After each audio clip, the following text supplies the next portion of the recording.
Go ahead. This was truly a unique election, and that New Orleans had an outsized influence on the statewide results, given that this was the first time you had ever had a combination of number one, municipal elections in New Orleans, combined with number two, a statewide election that not many people were interested in. So Orleans Parish, which normally would have been 8 to 9% of the statewide vote, turned in 22% in the runoff, which, by the way, was up from 19%. And just to illustrate how massive this difference was in terms of the results on the outcome, I had taken the 2016 Senate runoff and pretended for a second that 22% of the results, or 22% of the voters, came from New Orleans. In that situation, John Kennedy's support would have dropped from 61 to 55%, which is nearly identical to what, of course, John Schroder got Saturday night.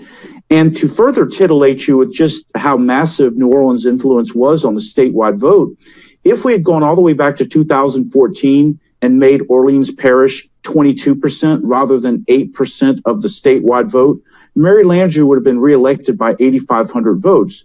So when you have one parish that comprised 22% of the electorate and Derek Edwards got 80% of that, which, by the way, I calculated he got that 80% by getting 53% of the white vote, which means that obviously he picked up some Neil Reiser votes, and in addition, of course, to getting a unanimous black vote. So that's what I found interesting in the treasurer's race, was that it was closer than people stereotypically would have thought it to be. Christopher, so do you, based on your evaluation of numbers, I mean, do you think that were you surprised that that race was actually closer? Well, here's one of the things that senior Democrats, and of course I am not a political demographer and pollster like John is, and lack his expertise. I'm a lower form of life. I'm a reporter, and when I deal with these things, a lot of Democrats were coming out and saying that Derek Edwards, this is way back before the primary, if he was running, they wanted to keep him out of the race because he'd only get 40% of the vote. He'd find a really low threshold. Edwards surprised a lot of people, not so much his scenario that he was selling, that because of a high municipal turnout in Orleans and the fact that there was virtually nothing on the ballot in so many other areas, and that those few places that did have something else on the ballot, like Jefferson Parish with this millage election, was going to outright bring Democrats out. He was selling a narrative that he could win this race against John Schroder. As we talked on Friday, I thought that was unlikely. But he was right that he was a much more serious candidate because of the political dynamics of this unusual election season. And New Orleans really did deliver for him. A lot of white Democrats who came out in favor of LaToya Cantrell and to some extent Desiree Charbonnet actually voted for Derek Edwards, as John pointed out. And so he was a pretty mainstream candidate. It says something that an African-American candidate can do better than, say, half a generation ago, Cleo Fields or Bill Jefferson did running for governor. So, John? You know, the other thing that was interesting, too, that contributed to Derek Edwards' showing was, I would call the treasurer's race, for lack of a better or more articulate term, the Rodney Dangerfield race, as in it couldn't get any respect. Let me give you some specific numbers to illustrate what I mean about not getting any respect. In 26 parishes, the treasurer's race was the only thing on the ballot. In 38 more parishes, the treasurer shared the ballot with other parish-wide issues, which typically were taxes. In the case of New Orleans, it was the mayor's runoff. What I found interesting, though, and this honestly is the first time I've ever seen this happen, is that in 11 of those 38 parishes where the treasurer's race was sharing a parish-wide ballot with something else, in 11 of those parishes, less people voted for the treasurer's race than they did for down ballot items like taxes in the mayor's race. I have honestly never seen that happen. In other words, when you're talking about, just to use one specific example, approximately 81,000 in Orleans Parish voted for treasurer and 85,000 voted for the mayor's race, I saw that pattern replicate itself in 10 other parishes. And I found that quite interesting because you would never expect a down ballot race to be outperforming the treasurer's race, but that just shows how little interest that there was in this race. And incidentally, the other thing too, to add to what Christopher was saying about the narrative, I was looking at black and white turnout in all 64 parishes. The thing that fascinated me was both white and black turnout were up in New Orleans relative to the primary. Black turnout, however, in Orleans Parish was up, 12%. But in the other 63 parishes, white turnout dropped 16%. Black turnout actually increased in those other 63 parishes relative to what it was in the primary. So what I'm getting at here is that all the stars were aligning for Derek Edwards, and he ended up getting almost exactly the same share of the vote that Kip Holden did in his lieutenant governor's race 2 years ago. Although Kip had one advantage that Derek didn't, and that was being at the time a popular mayor of Baton Rouge, which of course is the epicenter of a media market covering 20% of the state. That gave Kip some name recognition, but Derek had an advantage in that besides the New Orleans mayor's race, he was the only Democrat in the race, and he had the last name that was Edwards. So my question is, I mean, the Democrats did nothing that I could see at least, except for maybe a formal endorsement a couple of weeks ago. And if I can jump in on that, there is going to be some recriminations in the Democratic State Central Committee.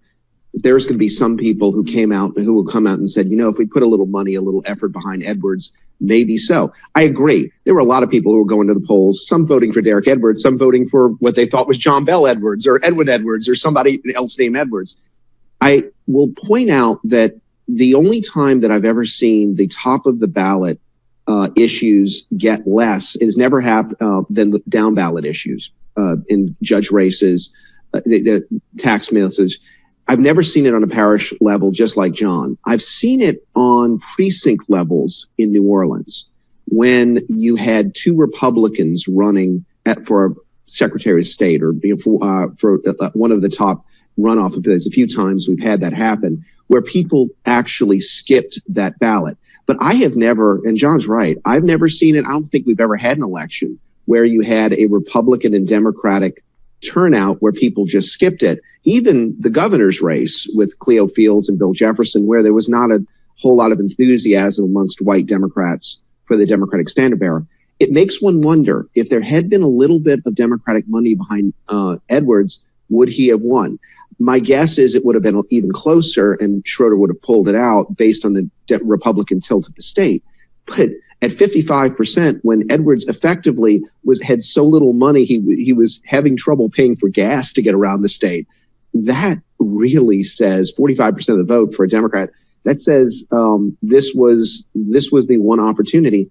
It also tells Democrats if they had done some serious recruitment rather than follow this scenario that some were going, let's support Neil Reiser or Angel Davis and see if we can get a friendly Republican. It does say that there might have been a Democrat winning this office, theoretically. Who knows? I will tell you that most people who voted for treasurer, as John can back up, had the foggiest idea that the treasurer has nothing to do with the budget. Schroder's campaign commercials let everybody think this is essentially the chief fiscal officer of the state when you're not. Edwards, if he had been able to come out with his message, which is you're the chief bond salesman and you need somebody seasoned, who knows? It certainly played a factor, to say the least. So, like the day before the election on Friday, the Republican Party came out sent out an email and encouraged everybody to vote for the candidate, Schroder, and showed pictures of the phone bank and looked like it was an ongoing operation. I didn't get anything from the Democrats. I didn't see anything from the Democrats. I didn't see a single comment or statement promoting Edwards in advance. I didn't see Governor Edwards come out to promote Edwards, candidate for treasurer. I think I saw Governor Edwards send out an email after Schroder won, congratulating him. I mean, it's just weird. I mean, at least I would think. Now, I would think that they should have made more of an effort. I'm looking at the numbers that John Couvillon that you had put up. I think that you said that basically Edwards had to have an increase of 50%. Yes. Am I correct? And it was a combination of four things. Yeah. There was the 50% increase in Orleans Parish turnout relative to the primary. There would have had to have been a 70% decrease in turnout in the other 63 parishes.